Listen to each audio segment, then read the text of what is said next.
diluted focus gets diluted results. And for most of us, there's this huge temptation to do more, right? I think one of the worst pieces of advice on the internet is that you should have multiple streams of revenue, multiple streams of income. And when I often ask people, but why? Why do you need that? Do you have the team to support that? Do you have the capacity to be excellent at that? Is that even really what you want to do? Is that where your audience is? Is that where you have the most momentum? Most people can't even answer those questions. The difference between a reputation and a personal brand is one word: intentionality. Personal branding is the art of becoming known for what you want to be known for. Hey, what's up, Masters? Welcome to another episode of the Persistent Entrepreneur Podcast.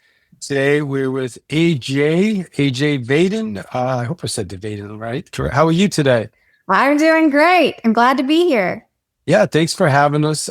Thanks for being here, I should say. Thanks for having us. We thank you for being here. So yeah, I guess I'm speaking for you. But I'm glad you're here with us today. And I love personal branding. And I also love wealth and being well known, which ultimately leads to wealth. A good friend of mine says, if they don't know you, they can't flow you. So That's right. I find that interesting. So thanks again for joining us today. Yes, it's going to be a great conversation. I'm excited to have it.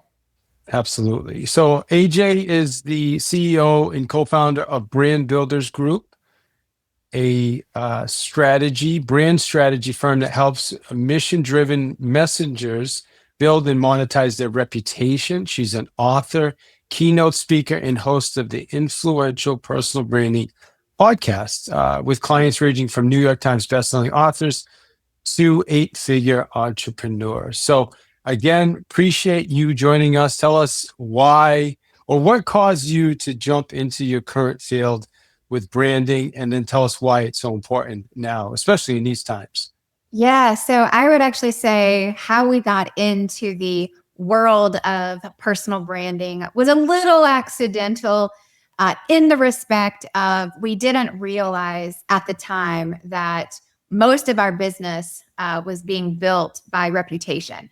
And so Brand Builders Group, which is the current company my husband and I run, we're business partners, is our second company together. And our first business was a sales coaching business. And we started as a sales seminar business where we would put on motivational sales conferences. We traveled all around the country doing that. We turned that into a sales consulting and sales coaching business, grew that with 2 other business partners to a healthy 8 figures. And then there was one glorious and potentially unfortunate day, which ended up being the biggest blessing of my life, where I walked into a routine board meeting with our majority investors and got really fired from the company that we founded. And the previous 13 years was building the sales coaching business, and we were doing it from cold calling and running workshops and getting referrals, and it was just hardcore sales. And that's hard work. And I have no problem doing it. There's a time and a place for it. But over the course of time, what we started to realize is that the best business we got, the best clients we had, the biggest clients we have aren't ones that we cold called. These were ones that were hand introduced to us. They were walked into our doors because of a reputation that we had built. And so when I got fired, my husband resigned 2 weeks later, and we had an opportunity to say, if we were going to build this business again, how would we do it differently? Which is, I think, a really big blessing that not every entrepreneur gets to make, is it all burns down, but you actually get to do it different and do it better the second time if you learned the necessary lessons. And so what we said is in this second round is that we wanted to focus more on the thing that could never be taken away, which was our reputation. And what we learned through the process of losing kind of our first business. And it wasn't just that, it was a complete Cortez moment. It was a burning of the boats moment where we lost our social media, we lost our podcast, we lost our email list, we lost our client list, we lost our team. Like if we had it in business, it was gone. We lost our income. Everything we had just went overnight. And we were living under the assumption that those were things we owned. Like those were hours. And when we found out, So I'm curious. So when you say that, and this will be helpful because we have all entrepreneurs on here, and most of them are business owners or people that started business and probably believe they do own their business. So I'm curious to know how did that, I mean, if you built the business, you and your husband, how did you end up losing it? Like, what was the mistake that led to that? well, I say this lovingly. The mistake was the decision and partnership, right? And it's like some partnerships end really well, some don't, right? And so we had 2 other business partners and then a majority investor. And we were living under the guise that this was ours and not realizing that, no, at the end of the day, this wasn't so much ours as we thought it was. When you have, business partners and investors and a whole lot of equity partnerships, it's not as much yours as you think it is. And, and what we didn't realize is that things like Facebook would be up for grabs in a separation. And things like a podcast, things that are seemingly ours, things like your name and a URL, all of a sudden, these are things that are up for grabs in a business separation. And when that all happened, it was a humbling and eye-opening moment, but also an opportunity to do it different second time around. And the one thing that we realized in the middle of losing a whole bunch of stuff that we really still had was our reputation. Like we really still had good, solid relationships. And even though things were kind of up in flames all around us, there were still some things that were working, such as good, strong relationships, good open communication with friends, clients that were like, I don't care what y'all do. I would work with you, whatever you do. And so there was still some of that kind of was hovering underneath this. And one of the biggest lessons that we learned is the importance of building relationships before you ever need them. And so in the middle of this kind of chaotic environment where I had gotten fired, it was in this 2-week window before my husband resigned. We got a call from, at that time, just a mutual acquaintance. Wasn't a good friend, wasn't a client, but it was somebody who we had built a decent relationship with in the personal branding round. His name is Lewis Howes, right? He's the host of the School of Greatness podcast, one of the top podcasts in the world. And we had met him a decade earlier when my husband launched his first book. And it was a cold pitch to be on his podcast before his podcast was as big as it is today. And through that process, we went through a book launch. And then when he was going through a book launch, we're like, we'll tell you what we learned. We'll tell you what we know, not for money, not because he was a client, not to get anything, just because I know something that will help you. So here you go. Then out of nowhere, 2 years had gone by. We hadn't even had a conversation with him. And 2 days after I got fired, Lewis called my husband and I and said, hey, I'm in this position right now in my business where I feel diluted. I feel stuck. I feel like I'm doing too many things all at the same time. I feel really stretched. And I feel like we're kind of in this season of we're just not growing. And I don't have clarity on what to do next. I don't know why, but I got this feeling that you guys are meant to help me with this. Any chance you guys have some time on your calendar? And both of us looked at each other and said, ironically, we have open calendars. Sure. So he flew to Nashville, Tennessee, and we spent 2 days just talking business, just sharing what we know. And I think there's 2 big takeaways here is one, we had built an offline relationship with Lewis for a long time, just providing value for free. And that, at the end of the day, was a part of what launched and catapulted our new business. The second thing is that we didn't hesitate for a second to go, if we know it, we're happy to help. Don't need a business, don't need to charge a fee. If we can help, the answer is yes. And by the end of those 2 days, Lewis is the one who compelled us, inspired us, and pretty much pushed us into launching this new business, all rounded around this concept of the importance and the value of reputation, of being known for a thing that people can come to you for before you ever even tell them that's what you do. And so we started this entire business 7 years ago after those 2 days spending with Lewis Howes in our basement. And after those 2 days, and I think this means a lot for everyone who's listening in this entrepreneurial world. We launched Brand Builders Group, which is a personal brand strategy firm with no website, no social media, no podcast, no email list, no fancy funnels, no big CRM. We launched it with an unstylized landing page with a picture of me and my husband with an orange button that said request a call here. And we launched it on Lewis's podcast.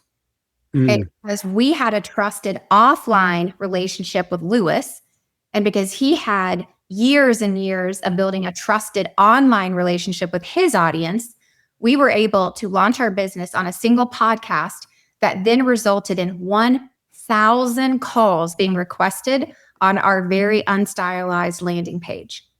And I think that's really good. I mean, so it sounds like so you shared a lot there. So let me just break down a couple of things that you talked about. Is first thing is, you went through this challenge with your business, but it didn't stop you because you had the reputation and you had the relationship with a lot of those people that were your clients, even though you had the business partners, and that didn't go, but you still had the relationship, correct? So that was the first thing I wrote down. And the second is, Lewis House. You had a relationship with Lewis, obviously, which helps you springboard. If Lewis puts you on his podcast, and you get 1,000 requests, I mean that's for anybody that would, anybody that can manage a business, that would certainly help. Most people wouldn't even be able to handle 1,000 requests. Not most people, but a lot of small entrepreneurs. But I am curious when it comes to Lewis, so Lewis has this big podcast, and he's reaching out to you and saying, "Hey, I need your help." Tell us about that. I'm curious, and I don't know Lewis the way I know who he is, but I'm curious to understand what did you help Lewis with? You don't have to tell us things specifically, but yeah. Well, and I love that he's pretty transparent, and I think he suffered from the same thing that we all suffered from as business owners, coaches, consultants, entrepreneurs. Is we try to do all the things all at once. And one of our big mantras that we say is diluted focus gets diluted results. And for most of us, there's this huge temptation to do more, right? I think one of the worst pieces of advice on the internet is that you should have multiple streams of revenue, multiple streams of income. And when I often ask people, but why?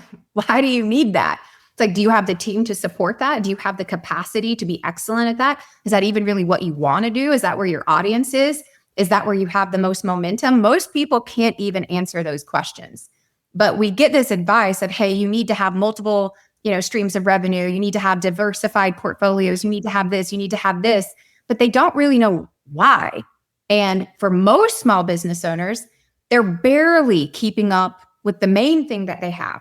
They're barely scratching the surface of reaching their audience to the maximum impact. They're barely capitalizing on the income and revenue opportunities they have with what they have existing. And then instead of going and doubling down on that thing, they start something new. And it's like, we just get spread too thin. We say yes to too many things. And when we started working with Lewis, and again, I say working with, like this was a 2 days just conversation. He had 17 revenue streams, 17. And you think about revenue streams, they don't have to be separate businesses, right? These are product lines, service offerings, different package offerings. And one of the things I think is really important, specifically in this kind of like world, we spend a lot of time working with thought leaders. So people who are speakers, coaches, consultants, authors, podcasters. And it's like each one of those things is potentially its own revenue stream. And you may not see it that way. Like with some of the speakers we work with, they speak on 7 different topics. That's being diluted, right? You cannot become known for 7 things. You can become really well known for one thing. So I'm going to jump in again. Father, sorry to keep interrupting you. I just questions are so, and I come from the background or my mentor, Gary Keller told me that, we should have a lot of multiple streams, but they all should be connected to the main thing, which is, in my case, it was and it still in a lot of ways is real estate, right? So I can have a real estate, I can have affiliates, I can have investment, right? So it's not like I'm doing real estate and then I'm a chiropractor and then I'm a, right. So is that kind of what you're referring to as well? Because I'm struggling with the not having Yes. multiple streams of income, right? Because I have investment properties, and it's nice to get a nice check that comes in every month for me doing nothing over there except, having somebody manage my property, right? And then So I've got affiliate money coming in from here. And so I'm struggling when you say we shouldn't have multiple streams of income. So maybe I'm not understanding it correctly. So there's three things that are at play with this. Number one, no one starts with multiple things, right? And I think that's where a lot of people suffer is before they're good at one thing, before they're actually succeeding at one thing, they think that, oh, I need to add the next thing in, right? So that's the first thing, right? There is a time and a place for you to expand, but there is an order, there is a cadence to it. And what most people do is they skip the process. They want to jump ahead. And before they're known for one thing, before they have success and expertise, and before it's on maintenance isn't the right word, before it's at a level that you can invest time, energy, and focus into something else, they're already off to the other thing, right? And I'll give you a couple of real life examples. Amazon. What did Amazon start as? Books, right? Bookstore, I believe. Is that? Yeah, that's correct. We were the first real online book retailer. But think about it. They didn't start by selling everything. They started by selling one thing until they were known for that, until they had mastered it. Then you can spread out. Now you can take that into the personal brand space. I love The Rock. I love Dwayne "The Rock" Johnson. That's my guy. Come on. What did he start as? What did he become known for? Wrestler. Right? He started. If you can smell. He didn't start with a tequila brand and being an actor and now a hair company and a this and a this. He didn't do that, right? There was focus. There was absolute focus in becoming known and excellent in one thing. It's about going deep before you go wide. Most people go wide and never go deep. And so let me stop you again because I want to talk. So you brought up The Rock. I'm like I'm like fanboy with The Rock. I'll admit it. That's the guy. Like if somebody's like, hey, who do you want to be like? To me, it's The Rock, right? Like that's so talk about his going deep. Like what? Because you're right. If he's a great example, like he's done so much now, right? But if you go back to it, he was a wrestler and he was just a different, like when he showed up, he just showed up different. Yep. So let's talk about what does his going deep look like for our audience and how could they, I'm not saying be The Rock or copy The Rock, but utilize that same depth. Yep. So one of the things that we talk about, we have a new book coming out called Wealthy and Well Known. Build your personal brand and turn your reputation into revenue. And one of the things that we walk through in the book is this concept that we call Sheehan's Wall. Now, Sheehan's Wall was named after an amazing individual named Peter Sheehan. He's a true marketing thought leader. So we accredit a lot of we named this after him because he's what inspired this idea. So here's what I want you to think about it if you're listening or watching to this, that right in front of you, there's a wall. Okay. And on the left-hand side of the wall, we're going to call that obscurity. We're going to call that being unknown, right? On the right-hand side of the wall, we're going to call that notoriety or being known. And this doesn't mean being, like Dwayne "The Rock" Johnson or, Mr. Worldwide, Pitbull himself. Like we're not talking about being worldwide, but are you known in your industry? Are you known in your hometown, in your region? Are you known for the thing that you want to be known for? Are you known for your topic? Are you known for whatever that is, right? It's just being known in a way that when people think of you, do they think of what you want them to think of, right? And that is being connected to this thing that is probably most likely your primary business model, okay? Now, what happens is that most people never break through the wall. There are tons of people who started in WWE who never became The Rock. They never did. They never transferred from this thing over here to all these different businesses and they just never did it. And we could use tons of examples of businesses who started in one thing and who never expanded, like Amazon. And I could give you tons of people like Ellen DeGeneres.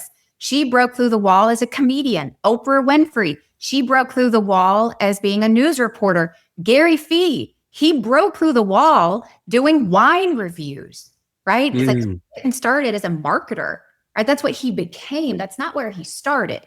And so going deep means I'm not going to be distracted until I become known for the thing. So people living in this wall on the left-hand side of the wall are obscure because they have too many business models. They have too many topics they talk about, right? They have too many revenue streams. They're on too many platforms, right? There's too many. And that's like what I refer to as like the difference between a water hose and a pressure washer, right? A water hose means we're doing okay, we're doing average at a whole bunch of stuff, right? And there's just never enough pressure for there ever to make an impact that could break through this wall. But if you're a pressure washer, that means that there is streamlined focus in one area that can penetrate through something. We have the same ability to do that with our reputation, our personal brand, i.e. our business. But it comes through intentional focus of, I'm going to remove distraction. I'm going to make the main thing, because this is where I have the most momentum. This is where I have the most opportunity to become known for something. And what the smartest people do that we have seen in this field is that they wait. They wait until they break through the wall. And once they break through the wall and they're already known for this one thing, now they have opportunity and leverage to do new things, right? It's like he had to wait, right? The Rock had to wait until he had broken through the wall before he had the leverage to start a tequila company and now the hair stuff. I mean, he doesn't have hair. He has hair on it. Isn't that funny? My daughter, we go to Target. In Target, he's got the big, the big display, and my daughter's like, The Rock, and he's talking about hair products. And we're like, you don't even have hair. Like, I don't have hair. Have serious. I love it. To have no hair and be selling hair products. The Rock, because he's The Rock, right? So is he just because? So let's. So The Rock's just who we're talking about, but this relates to every person listening to this. Is he able to do this because he's The Rock, or is he able to do this because he's such a good businessman and he just utilized right? Because some of us would think, well, if he's The Rock, I mean, of course he can do that. Like, I could never do that because I'm not The Rock, right? But take it down to a very normal everyday level. And I want to encourage you, as well as everyone who's listening, to just ask yourself a simple question, right?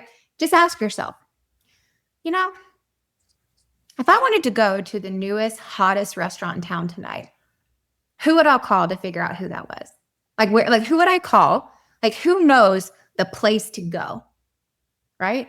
So I just want you to think about it. Like, this is a very simple, everyday example of this exact same thing, because here's what happens. All of us become known for something, intentionally or unintentionally. And the reason I start with such a simple question is because most of us have that friend or that family member or that colleague or whoever who's, they're the foodie, they're the, the restaurant snob. It's like, I know who I'm going to call because they have such high standards, right? It's like, you could say, it's like, hey, I need a new hairstylist.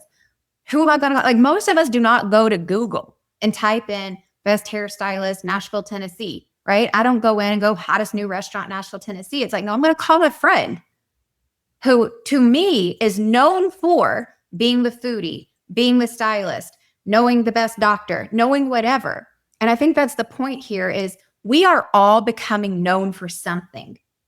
Personal branding, right? The whole concept of this term of personal branding is not new.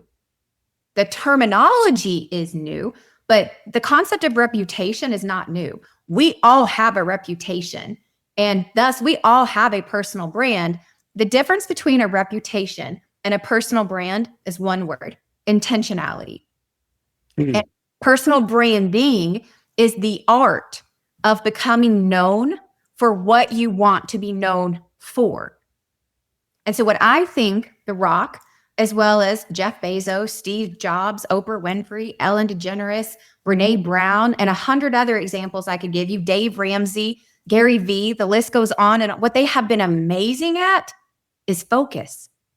They have been amazing at branding with intentionality of, I will be the person who drills the concept of debt is dumb for the rest of my life, right? That's Dave Ramsey. Yeah. Right? That's great. Saying the same thing for 20 years. It has not changed. He is. It's so good. No, you know what you're saying is so good, and I just agree with you because it's so true. I mean, you don't. I don't. Even if you don't agree with the guy, it doesn't matter. He's got his people that are like, yes, I'm with you, right? I think Donald Trump's also a great example of this, right? Like, how many people like just hate the guy's guts with a passion, but yet what he's able to achieve because he's so all in, right? On his very clear about what he is for, right? We don't have to we don't have to argue with it, but he is very clear. And the thing that I appreciate about Donald Trump is there is no facade. What you see is what you get. And that is a brand. Now, I'm not saying we're all trying to aspire to that, but what I am saying is that it's very clear. It's not confusing. Right? No, that's a great point. We have to be clear. Can we give so can we give some and not, I don't agree with Donald Trump on everything, but I think he is 100% clear, he's transparent, you know who he is. There's no like confusion when you're listening to him. For our listeners though, and then I want to ask you another question about events after. Well, give us a couple. What are 3 strategies people can use for our listeners right now? And we also want to make sure that people get a copy of your book after. So we're going to let them know how to do that. But what are 3 strategies you want to give our listeners right now to say, hey, here's a way you can go out there, start building your brand and getting known for what you do? Entrepreneur Masters, I'm going to get you right back to the show. Listen, we got a couple great opportunities. Number 1, David Hill is my name. Follow-up is my game. I've been doing it 36 years. Many industries, and it's always led to sales, which is my superpower. And now I'm sharing it with you. It's something I've been talking about for years. And finally, we released Ringleader CRM. And listen to this. We are going to offer a great opportunity for listeners of the Persistent Entrepreneur podcast. All you need to do is send me a message, CRM, and I will give you 50% discount off of your first year. That's right. You'll get 50% discount off of your first year using our CRM. You will follow up like a genius. Number 2, I want you to check out our listings club. If you're a real estate agent, by the way, the CRM, we have an element in our CRM where we offer IDX. So it's also perfect for you real estate agents. And we have the listings club. Y'all, there's over 140 lessons in there. Lessons, everything from how to cold call to what to send and everything in between. So you want to check that out. If you're a real estate agent, you go to realestatelistings.club. And finally, if you go to davidhill.link, you'll see all of my products, all the services, everything we offer is right there. Y'all, we appreciate you listening to the show. Make sure you go to davidhill.link, check out the products, and message me CRM. Once you do that on any of my socials, I will get you a link so you can check out the CRM. And if you need to, I'm even happy to jump on a quick call with you because we're excited. It's our beta launch now, and we're excited to help you blow up your business. You rock. Enjoy the rest of the show. Yes, love that. So you'll have to remind me once I do 3 because I may get on a roll and forget. That's okay. Great. Well, they got to get the rest of them. They're going to get your book. They'll connect with you. Well, I would say we have an entire chapter. It's chapter 4 in our book, Wealthy and Well-Known, dedicated to this one thing. And I got to give major props before I say this because I don't want anyone to hear what I'm not saying. First of all, Simon Sinek is one of my favorite thought leaders and favorite authors of all time. And if you don't know who he is, he's got several books, but one of my favorite books is Start With Why, right? Leaders Eat Last is actually my favorite book, but Start With Why, right? If you don't want to read the whole book, go listen to the TED Talk. And I think it's brilliant. And I think it's amazing. And I think it's very specific to business brands. I do not agree that Start With Why is where you start for building a personal brand. I do believe that makes sense. Hi. Penelope, you want to say hi? I'm still me. Say hi the way you normally say it with confidence. She's a competition dancer. She's here with me today, so she just popped up. Yeah, she's awesome. Her birthday was Thursday. We had a birthday party yesterday. It's Penelope. Happy See, Penelope. she can't really hear you because I have Ethan. You want to put one in? Say hi. Happy birthday. Tell them about the rock. No. All right. I love you. I'll talk to you later. Thanks. All right. I will. I'll be on in a minute. Hey, thanks. All right. Yeah, it's my little one. My kid's at home, obviously, with summer, so my wife's out. Yeah, she's awesome. So it's funny because I always talk about with her the rock, and yeah. So she's also a huge fan of what's her name, Taylor Swift, and that other one. Laduba, what's the lady's name? Dalupa? Is that who it is?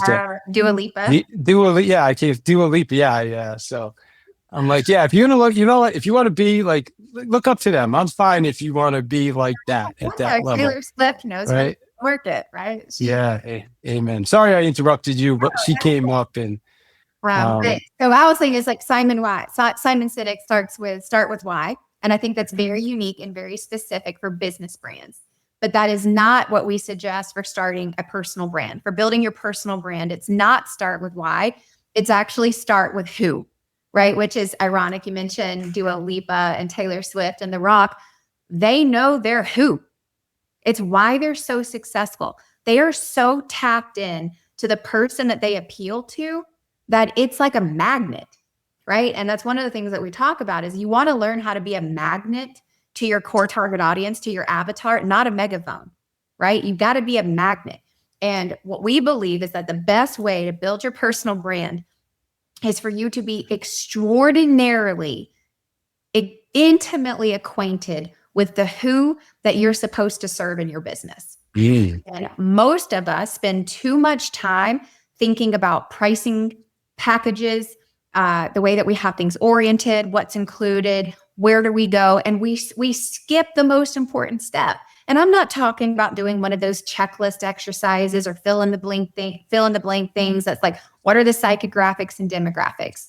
Yes, do I think those are helpful? But that's not what I'm talking about.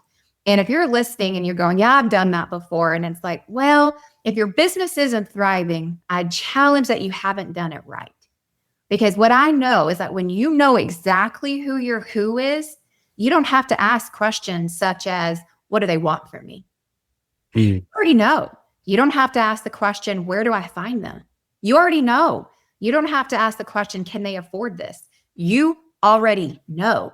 And if you're catching yourself saying stuff like, well, I don't know why my business isn't growing anymore, that's the wrong question. You need to get back to, who is my who? What do they need? What do they want from me? What would they buy from me? What questions do they have? What dreams do they have? What problems do they have? It has to be centered around the who. And most of us just don't go back to that near enough. We don't think about the who when we make content, when we make pricing decisions, when we're reorienting branding or packaging. We just skip over it. And we forget that all of this was centered on a person, right? It's not you, it's a person. And if you're struggling at any part of your business right now, I would just encourage that you take a deep, hard look at, how clear am I on who I'm reaching? And am I reaching them in the right way? And I believe most business problems actually come from you've lost touch with who. You've lost touch with the who.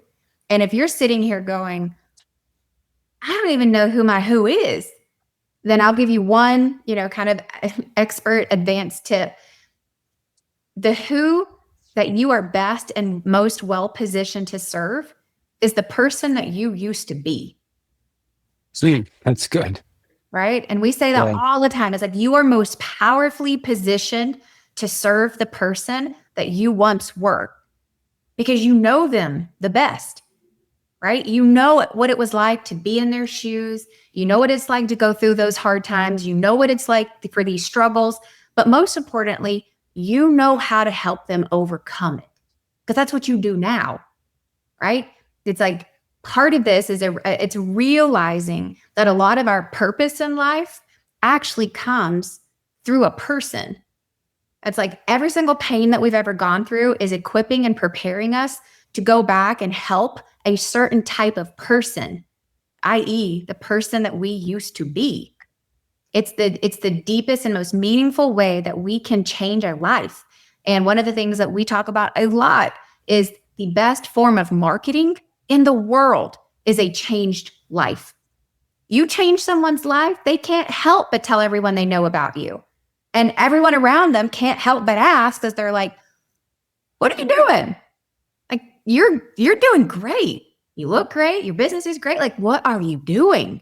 Right? And it's like, we forget that the way we grow our business is from helping our customers have life-changing experiences, right?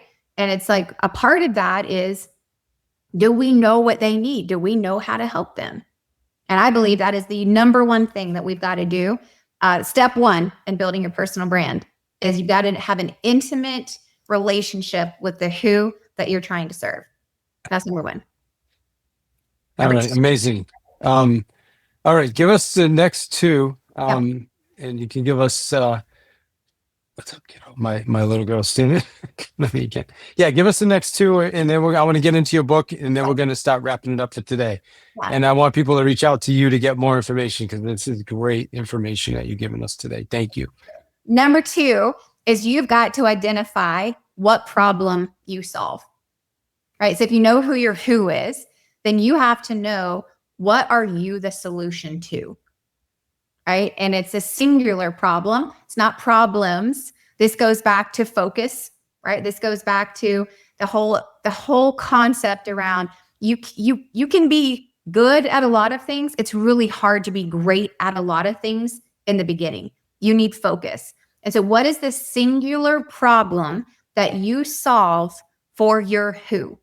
And what we believe is that most people will spend more money solving problems than they will on luxuries, right? That's why certain economic times and market conditions, most businesses like HVAC repair and car repair stores, they thrive because they're essential. Like if your heating or your air goes out, you got to fix it, right? You may not take that vacation. You may not buy that new car. You may not go to that dinner. You may not invest in this, but for the basics, the problems, you're going to fix them, right? Your tire blows out. You got to fix the tire. Don't get to do this, but you got to do this, right? People spend more money on fixing problems than they do on luxuries. And so we have to be clear on what problem do we solve for our who. And it's not problems, it's a singular problem. All right. So one is the who. Number two is the problem you solve for the who. And what's three? You have to know what is your command, action-oriented message for how you help your who solve that problem. Okay. Tell us more about that. Command-oriented message. What does that mean? That means it has to be actionable. It has to be, like when I say command oriented, that means I don't have to ask how. So a lot of messaging, I would give you a great example. So let's just say somebody goes, okay, the problem I solve for my audience is scarcity, right? I serve an audience that has extreme scarcity, right? And this could be insurance. This could, I think of lots of different like products. Scarcity, like what, mindset, or like what do you mean by scarcity? It could also be like, hey, I have a real fear of not having anything. Like, so I think insurance, right? A lot of it's, and I don't say this in a negative way, right? I have lots of insurance, I buy it, but they sell it out of a fear of scarcity of like, hey, what if this is all gone and I have nothing? Okay, yeah, that makes sense. Okay. So that maybe that's the problem. That's like, hey, people have a real scarcity mentality around what happens if my partner dies? What happens if my house burns down? Or it could be a scarcity mindset. That is fair too. Security too, though, right? I mean, it would be security for a lot of people. Security is not a problem. Security is not a problem. And that's where people get this mixed up, right? Scarcity is a problem. Security is not a problem. So if we're always talking about security, we're selling a benefit. People don't buy off of benefits. They buy off of what problem do I have? And that's where a lot of marketing gets mixed So messaging. scarcity is the loss. Like I'm gonna lose. I'm gonna miss out. One of the benefits of your product Got is it. it gives you security. Got it. Okay. Good. Or scarcity. But what a lot of people get just wildly incorrect is this whole message part. One, they don't know what a problem is, right? And it's like, if you can only think about the benefits, just take the inverse of the benefits. Go to thesaurus.com, look up the antonyms, and literally take the reverse of security, the reverse of abundance, reverse of whatever. The challenge with most people is they cannot give a clear message of how you solve their problem. And that's a really big problem for most people, because they'll say, I solve the problem of, scarcity. And how do you do that? I give you high value products at a low cost. That is not a message, right? That is not a message. I'll give you a great example at Brand Builders Group. The problem that we solve for our audience is obscurity. Like, we serve the people who are true experts in their fields, and unfortunately, no one knows about them. They've spent their entire lives actually honing their craft, learning great, researching, perfecting, doing their job. Like, they are the true experts. But what they haven't spent near enough time is learning how to tell people about what they do. Right? So let me question. So the message would not be security. The message would be like, we help people, like nobody knows you, right? Like we'll help you, like, or I don't know, however you word the message, but it would be like, you're the guy, the best in the world in water bottles, but yet nobody knows who you are. Right? So obscurity is the problem. And our message to our audience is so simple. It's like, if you're completely obscure, then simply teach what you know. So what most people are doing is they're not actually vocalizing and verbalizing that this is what I know. They keep it close to the chest and only share it with their clients. And what we're saying is like, no, you have to tell everyone what you know. So for us, if you live in this world of like, I have the problem of obscurity, no one knows who I am, and I do a damn job, then our message is then teach what you know. Teach it on podcasts, teach it on social media, teach it in books, teach it on stages, teach what you know. You don't have to teach what you don't know, but back to focus, but teach what you know, right? That's just one, simple example for our brand. Is no one has to say, how do you do that? But so many people try to use marketing language in their messaging. And the messaging has to be clear, concise, and actionable. And it's like, I need to be able to be driving down the road on the interstate going 70 miles an hour, see it on a billboard and go, I got it. I understand. Not, wow, what a great theoretical question. I wonder what that means. Right? A lot of people have messaging around like, just find your purpose. That's not a message. Right? How do you find your purpose? What do you mean find your purpose? It's like, no, you got to have your unique lens on how you help someone find their purpose. Yeah. And so the messaging, people get to marketing, they get to ethereal, they get to abstract. And it's like, it has to be simple, actionable, and most importantly, clear. People have to understand it so they can go do it. Nobody buys complicated. People don't care, no offense, if you're the world's greatest plumber. They just want to know that you can do a great job and come fix my sink. I don't need you to be the world's best anything. I just need you to know that I have a problem and that I have to trust that you can fix it. You don't have to be the world's best. I just have to know you exist, and I have to believe that you can do it. Yeah.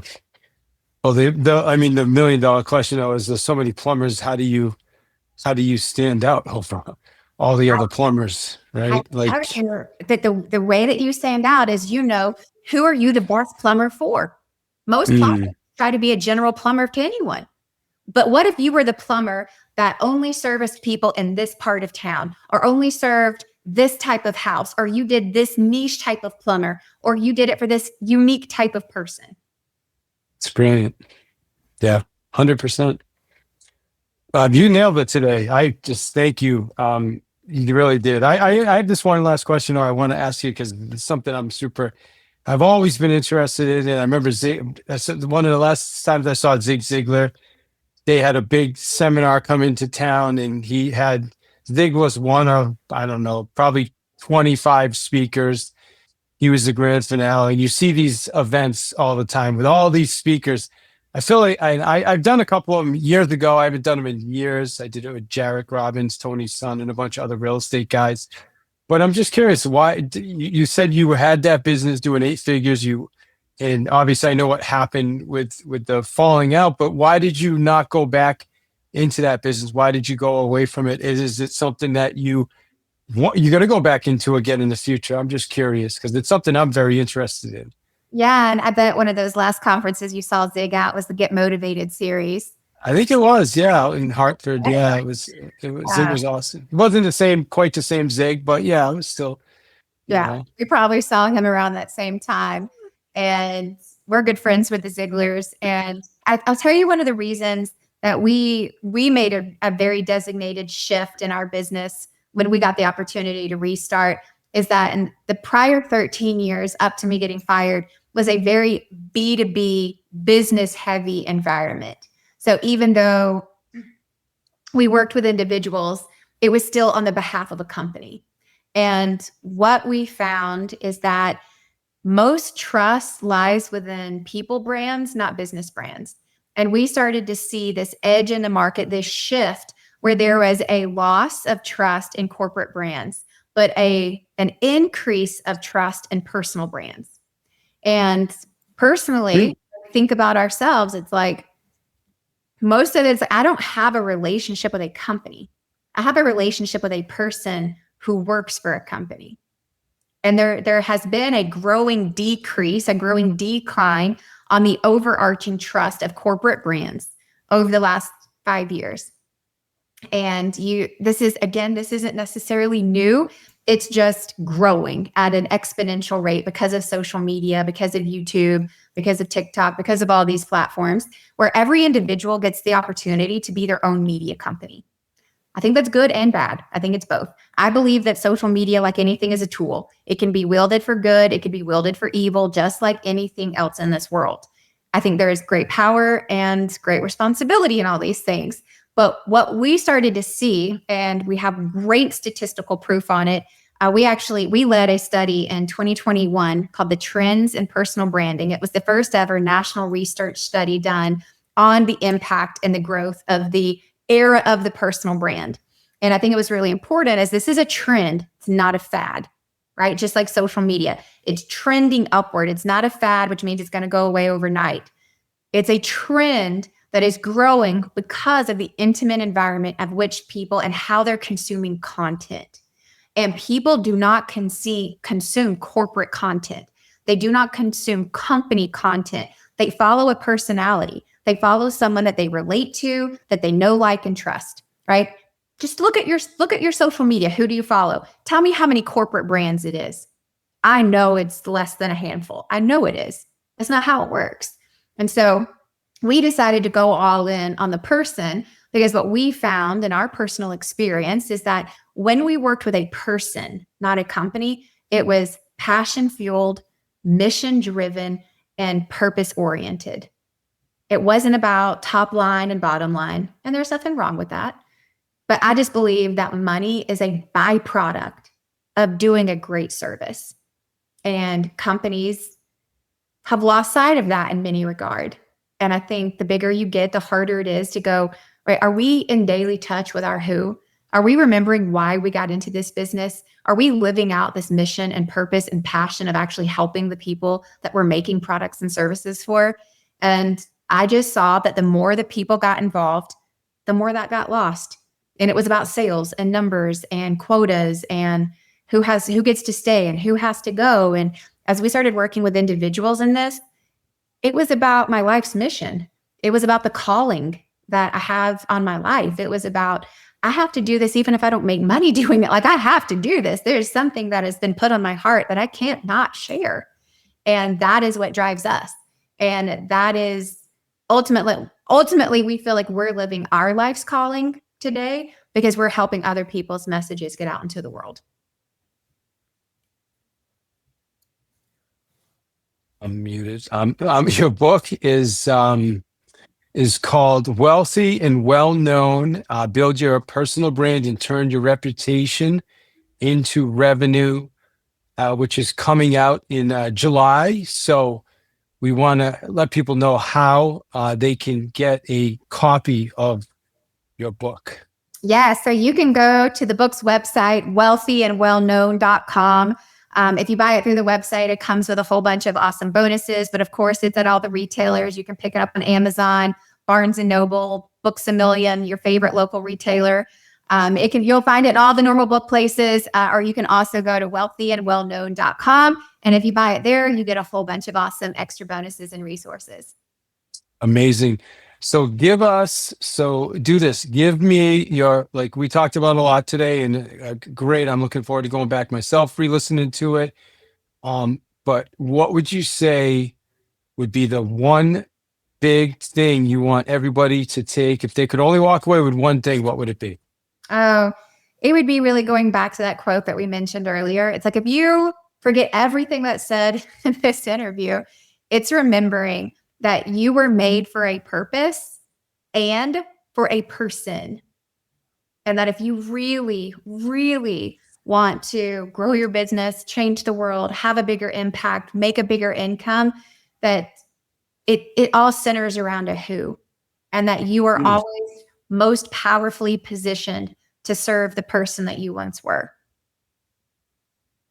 Well, thank you again for being on the show. I thought you did a really, really good job, and appreciate it. I think, you know what you shared. I can tell is real. It's authentic. I know I get a lot of people on that are just trying to get started, and trying to kind of, in some cases, you can tell they haven't even figured it out. But I can tell you guys really figured it out. So, congratulations on that. I'm looking forward to connecting with you, and we'll have to have you on again after your book comes out. All right. Thank you. We're super excited about it. So thank you so much for having me on today.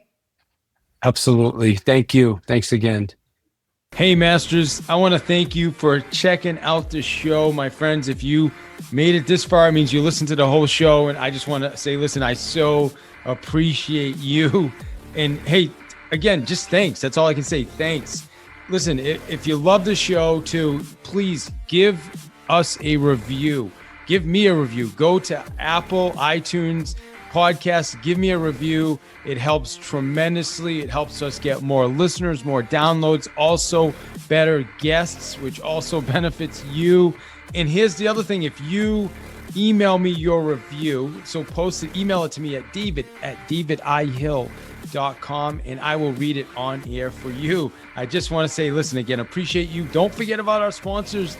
As always, real estate agents, vulcan7.com/path to mastery. It's the best tool for prospecting out there for real estate agents. vulcan7.com/path to mastery. My friends, every second Thursday of the month, we have our meetup. It's actually a live open podcast episode where you can be part of the conversation. You can ask questions of our guests. Every second Thursday of the month, just go to weloverealestate.net. weloverealestate.net. Get signed up right now. It doesn't matter when you sign up. You'll always be alerted for the next one coming. It's at 4 p.m. Eastern. So again, weloverealestate.net, second Thursday of the month, 4 p.m. Eastern. And finally, my friends, trycoaching.net. If you want to try a coaching call, maybe you've been thinking about coaching, maybe it's something that's been on your mind and you're just not really sure, let's jump on a call. I'm happy to work with you, give you a 30-minute coaching call on me, complimentary. Listen, you're a listener to Path to Mastery. It's the least I can do. And at the end of that, if you want to move on with some coaching, that's fantastic. If you choose not to, that's fine as well. You may know someone else that wants to take advantage of it. It's not even about that. It's about bringing you value, my friend. So go to trycoaching.net. Get registered for that 30-minute call. I want to help you with anything you're dealing with. Whether it's a challenge, it's a big idea, it's a goal, whatever it is, we want to help you work through that. So again, trycoaching.net. My friends, again, thank you for listening to the show and enjoy the rest of your day.